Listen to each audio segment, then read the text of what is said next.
Jésus-Christ, bienvenue dans ce nouveau numéro hautement particulier parce que ce numéro nous montre comment vivre à la gloire de Dieu dans une société corrompue. Aujourd'hui, nous savons déjà que le psaume 19, le psaume 20, 21 et 22 nous ont annoncé les choses qui représentent le jour d'hier. Et lorsque l'on a lu le psaume 23, nous étions dans le jour d'aujourd'hui. Et à la lumière du psaume 24 et du psaume 25, nous étions dans cette génération, celle d'après ou celle que nous vivons aujourd'hui, après la mort du Seigneur Jésus-Christ, qui hérite des bénédictions dans les lieux célestes en lui. Aujourd'hui, le Seigneur sait que nous ayant laissé dans le monde, nous devons manifester sa gloire partout où nous nous trouvons, dans ce monde que lui-même, il s'est corrompu. Car il est écrit dans le livre de Jean chapitre 14 du verset 6 que nous allons lire au nom du Seigneur Jésus. Dans ce livre de la Bible que nous allons lire au nom du Seigneur Jésus-Christ, Jean chapitre 14 du verset 1 au verset 6 que nous lisons, il est écrit que votre cœur ne se trouble point, croyez en Dieu et croyez en moi. Il y a plusieurs demeures dans la maison de mon Père. Si cela n'était pas, je vous l'aurais dit. Je vais vous préparer une place, et lorsque je m'en serai allé, et que je vous aurai préparé une place, je reviendrai et je vous prendrai avec moi, afin que là où je suis, vous y soyez aussi. Bien-aimés, nous voyons donc que les bénédictions dans le lieu céleste, en Jésus-Christ, nous sont tous réservés. À nous qui avons accepté de recevoir le Seigneur comme unique Seigneur et unique Sauveur de nos vies. Bien-aimés, c'est pourquoi il nous rassure dans le thème du chapitre 14 du livre de Jean. Il nous dit que nos cœurs ne se troublent point, que nous puissions croire en lui dans ce monde corrompu, dans ce monde perverti. Il nous recommande fortement de croire en lui et de croire en Dieu. Et il nous dit qu'il nous a préparé des demeures dans le ciel et que si cela n'était pas le cas, il ne nous aurait pas dit. Et nous savons qu'il est écrit que or nous héritons dans les lieux célestes avec le Seigneur Jésus-Christ. Verset 4. Vous savez où je vais et vous en savez le chemin. Nous savons aussi qu'il est écrit dans le livre de Jean qu'il est le chemin, la vérité et la vie. Nous avons vu dans le psaume 25 quel était ce chemin-là. Quel était le caractère que nous devons avoir. Quelle était la route que Jésus a frayée dans ce monde difficile, dans ce monde ténébreux. Au milieu de toute cette corruption, Jésus nous a frayé un chemin. Dans le livre de Luc, nous pouvons voir dans le livre de Luc comment est-ce que Jésus-Christ a regardé, à être obéissant à Dieu comme étant sa nourriture. Il a fait la volonté du Père. Nous qui autrefois étaient des enfants, Jésus-Christ aussi était enfant. Il a grandi en sagesse, en stature et en grâce. Il est devenu ce fils-là qui a manifesté le chemin par lequel nous devons passer aujourd'hui. Thomas lui dit, Seigneur, nous ne savons où tu vas. Comment pouvons-nous en savoir le chemin? Jésus lui dit, je suis le chemin, la vérité et la vie. Nul ne vient au Père que par moi. Bien-aimé, c'est pourquoi il est écrit, sans la sanctification, nul ne peut voir Dieu. Or, la sanctification est la loi de l'esprit. Lorsque nous partons de la mort, de la loi de la mort, qui est la loi de la convoitise excitée par les désirs dans nos membres, qui conçoit et enfante le péché. Bien-aimé, c'est cette loi-là dans laquelle nous vivions avant de venir à Christ. La loi où je désire des choses, où je jalouse, où je commets des meurtres, où je commets des adultères. Pour toutes ces choses-là, la Bible déclare que ce sont nos passions qui se bousculent dans nos membres. Parce que j'ai envie d'un téléphone, je vais me soumettre à être la copine d'un homme marié, quitte à détruire sa famille, détruire son épouse, détruire ses enfants. Parce que j'ai envie de posséder de grandes maisons, je détourne le budget de toute une nation, parce que je pense dans les désirs de mon âme que cela est bien. Or, la parole de Dieu nous invite à quitter cette ombre de la mort, à venir à l'ombre de la vie, où nous ne sommes plus habilités par notre chair à plaire à Dieu, mais par la foi placée en Jésus-Christ. Bien-aimé, ces choses doivent être claires dans ton esprit pour que tu comprennes comment vivre sur la terre. Étant déjà revêtu de la gloire de Dieu, comment est-ce que nous pouvons vivre dans la gloire parfaite de l'Éternel dans un monde ou une société corrompue? Bien-aimé dans le Seigneur, nous devons chercher les choses qui sont agréables à Dieu. Déjà, nous savons que les valeurs chrétiennes sont rares et elles sont en train de s'étioler. Lorsque l'on regarde la société actuelle, on voit comment beaucoup de personnes sont prêtes à parler de Jésus. C'est tout le monde qui va ouvrir une caméra, qui va ouvrir une église, qui va se tenir devant des peuples et dire, voici, voici, au nom de l'Éternel. La Bible déclare que plusieurs me diront, Seigneur, Seigneur, mais je ne les aurai point connus. Pourquoi Dieu parle de connaître? Il parle de connaître ici comme entrer en intimité. Et avec quoi est-ce que l'on entre en intimité avec Dieu? C'est par la parole. La parole est une épée. La parole est une semence. Lorsqu'elle est l'épée, elle nous émonde. Elle nous sépare des parties mortes de notre corps pour que l'on puisse porter plus de fruits. Et lorsque cette parole devient notre quotidien et que nous en faisons un standard de vie, bien aimé, nous ne pouvons qu'émaner comme des parfums de bonne odeur qui s'élèvent et qui se donnent à Dieu comme un sacrifice vivant et un culte raisonnable. Nous n'avons donc plus à courir vers des personnes qui nous disent qu'ils sont des chrétiens, mais lorsque nous regardons leur vie, ils renient tout ce qui fait la force de leur piété. Et nous savons que ce qui fait la force de la piété d'un chrétien, c'est l'évangile de la croix. Lorsque l'on te prêche une prédication hors de ce contexte-là, bien-aimé, tu es dans la perdition, car l'âge est la porte qui conduit à la perdition. Les croyants d'aujourd'hui doivent apprendre à se soustraire de cette fausse adoration, de ce faux culte-là, où on fait semblant d'être des frères et des sœurs, où on fait semblant d'avoir la foi, mais l'on renie la valeur même de la foi, qu'est l'évangile de la vérité. Aujourd'hui, tu vas entendre des gens dire je suis croyant. Je suis croyant, ça ne veut rien dire. Je suis croyant, j'ai la foi, ça ne veut rien dire. Je suis enfant de Dieu, ça ne veut rien dire. Pourquoi? Parce que l'on doit porter des fruits dignes de notre repentance. Il y a des choses qui sont propres à la sanctification que nous sommes appelés à manifester. Et la Bible nous déclare que ces œuvres ont déjà été accomplies sur la croix. Jésus-Christ les a déjà manifestées. Et lorsque l'on entre dans sa présence à la lumière du psaume 25 que nous avons déjà lu, dans l'humilité et la repentance, bien aimé, Dieu nous montre des chemins tout tracés, les voies du cœur, par lesquelles nous pouvons sortir du filet de l'oiseleur, par lesquelles nous pouvons arriver et aboutir à l'instruction et à la sagesse, par lesquelles nous pouvons avoir la vie éternelle. Donc, nous ne sommes plus habitués à ces loups qui sont investis dans les assemblées, qui sont au milieu des brebis, mais qui n'ont pas le caractère qui est propre aux personnes qui sont sanctifiées dans leur esprit. Ils sont déjà là, ils s'appellent apôtres, ils s'appellent prophètes, ils abordent des noms et des titres, mais lorsque tu regardes le message de leur prédication, il n'y a rien qui concerne Jésus-Christ, il n'y a rien qui concerne l'œuvre qui a été accomplie sur la croix. Tu vas les voir avec une fausse tolérance, tu vas les voir avec une fausse humilité, tu vas les voir avec une fausse fraternité, mais au milieu d'eux, c'est de la ruse. C'est la cupidité, c'est de l'impudicité, c'est de l'immoralité dans toute sa largeur du terme. Bien aimés, nous devons donc retourner à la prédication de la croix, car la prédication de la croix est une folie pour ceux qui périssent. La prédication de la foi est une folie pour ceux qui périssent, mais la puissance pour quiconque y croit. Donc nous qui sommes nés de nouveau, ce qui doit être notre leitmotiv, lorsque tu lis le livre des Actes et des Apôtres, tu vas voir que tout ce que Pierre disait avait en référence le mystère de l'œuvre accomplie sur la croix. Pierre ne prêchait pas avant que le Saint-Esprit ne se soit manifesté. Il fallait d'abord qu'il y ait le miracle de la guérison du boiteux, qui lui-même allait apporter la preuve vivante de que l'Église est une puissance, car Jésus dit, tu es Pierre et sur cette pierre je bâtirai mon Église. Le témoignage que nous avons par le toucher de l'Esprit de Dieu bien-aimé, c'est par cette touche que nous renversons Satan. Quand nous avons vaincu Satan par la parole de notre témoignage et par la puissance du sang de l'agneau. Donc l'évangile de la croix, qui est le sang, doit être en étroite collaboration avec le témoignage. S'il n'y a pas le sang, il n'y a pas le témoignage.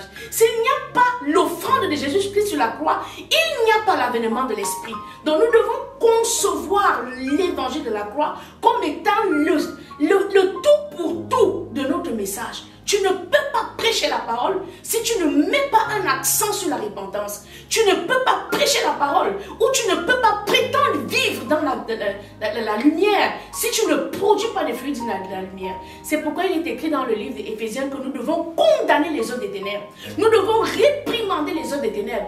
Et il est aussi écrit dans les Saintes Écritures, dans le livre de Pierre, qu'en toute occasion, utile ou non, nous devons prêcher la parole.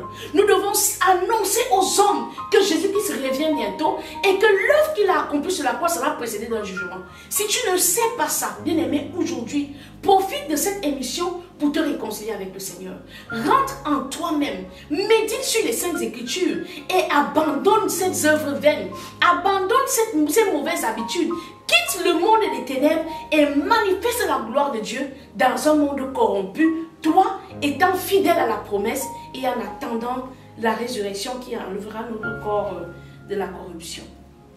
Bien-aimés dans le Seigneur, nous ne tarissons pas d'éloges lorsqu'il s'agit de l'évangile de la croix. Nous ne tarissons pas d'éloges parce que Jésus-Christ prêche encore. Il prêche encore de nos jours. Il ne prêche pas seulement par les miracles, mais par la transformation des vies.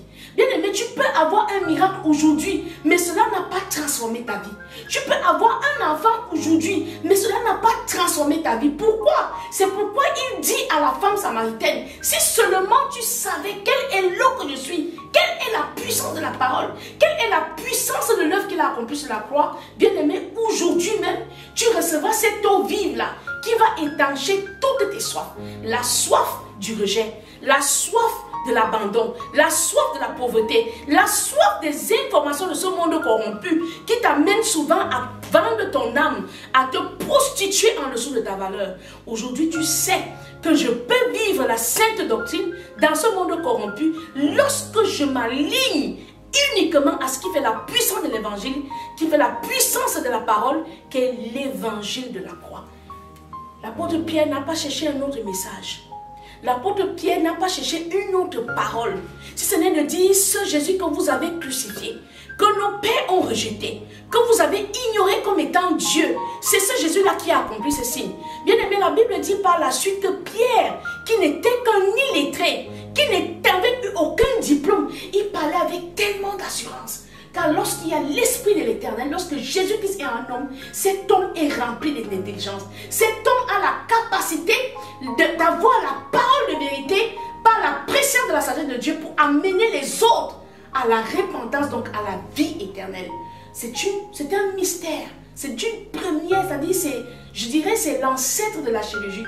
Après le miracle de la création dans le livre de Genèse, où la parole entre en collision avec les ténèbres, où elle entre en collision avec l'eau, où elle entre en collision, bien aimé, avec le vide qui était au-dessus de l'abîme, bien aimé, la deuxième des chirurgies, c'est la nouvelle naissance. Lorsque je peux naître, bien aimé, la puissance qui a ressuscité Jésus-Christ de la croix, cette même puissance désormais vit en moi. Lorsque je peux naître par la parole de l'évangile de la croix, bien aimé, c'est pourquoi on peut voir dans les Saintes Écritures que les nombres de disciples s'ajoutaient en nombre de milliers. On n'avait pas besoin de raconter les exploits de sa vie. On n'avait pas besoin de raconter les miracles et les discours de la richesse. Il suffisait de parler de la croix pour voir comment le mystère de l'Esprit de Dieu ramenait 3000 âmes à la repentance, ramenait 5000 âmes à la repentance. Et une telle église, il n'y avait plus de pauvres, il n'y avait plus de malheureux, parce que là où il y a l'Esprit de Dieu bien-aimé, il n'y a plus de frustration. Il y a l'amour en permanence, l'amour du prochain.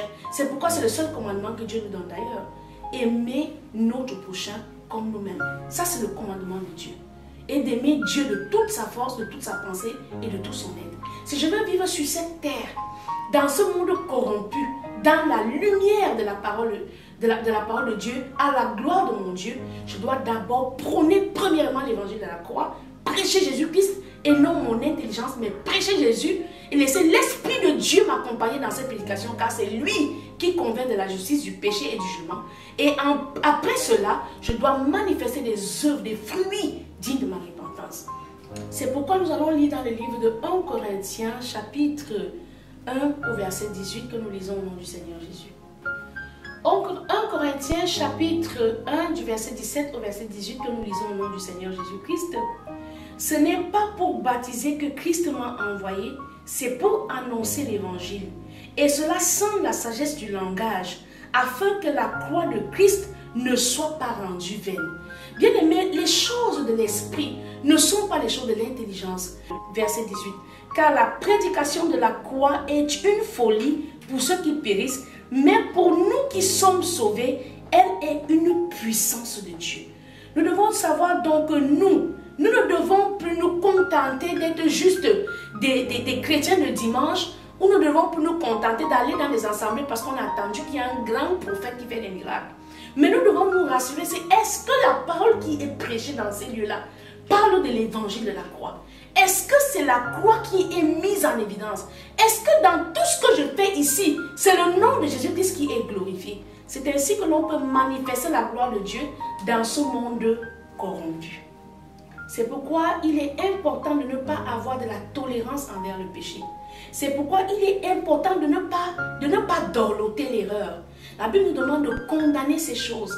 Lorsque tu arrives dans une telle assemblée, bien-aimée, n'aie pas part à ces endroits, car le méchant ne reste pas dans l'assemblée des justes, ni le juste dans l'assemblée des méchants. Il faut bien comprendre que manifester la gloire de Dieu dans ce siècle présent, c'est accepter l'évangile de la croix qui fait toute la puissance de la parole de Dieu. 1 Timothée chapitre 3 au verset 5 que nous lisons. Car si quelqu'un ne sait pas diriger sa propre maison, comment prendra-t-il soin de l'église de Dieu? Vous voyez donc que ces choses parlent d'elles-mêmes. La Bible déclare que vous les reconnaîtrez à leurs fruits. Si quelqu'un ne peut pas mettre en ordre sa famille, comment va-t-il prêtre les brebis? Et il y en a qui disent non, ne faites pas ce que je vous dis, mais faites ce que la parole dit, c'est impossible. L'évangile de la croix, on ne s'en soustrait pas. On ne peut pas faire semblant lorsqu'on est déjà dans la présence de Dieu, où on manifeste la gloire de Dieu, où on est du monde. Et pour vivre dans ce monde corrompu en tant qu'enfant de Dieu, il faut s'attacher à la puissance de l'évangile qui est la prédication de la croix. Nous allons donc lire le psaume 26 au nom du merveilleux Seigneur Jésus-Christ que nous prêchons, que nous disons et que nous attendons ardemment. Psaume 26, psaume de David. La Bible déclare qu'il est écrit « Rends-moi justice éternelle car je marche dans l'intégrité de mon cœur. Je me confie en l'Éternel et je ne chancelle pas. Sonde-moi éternel et prouve-moi. Fais passer au creuset mes reins et mon cœur, car ta grâce est devant mes yeux. Et je marche dans ta vérité. Je ne m'assieds pas avec les hommes faux.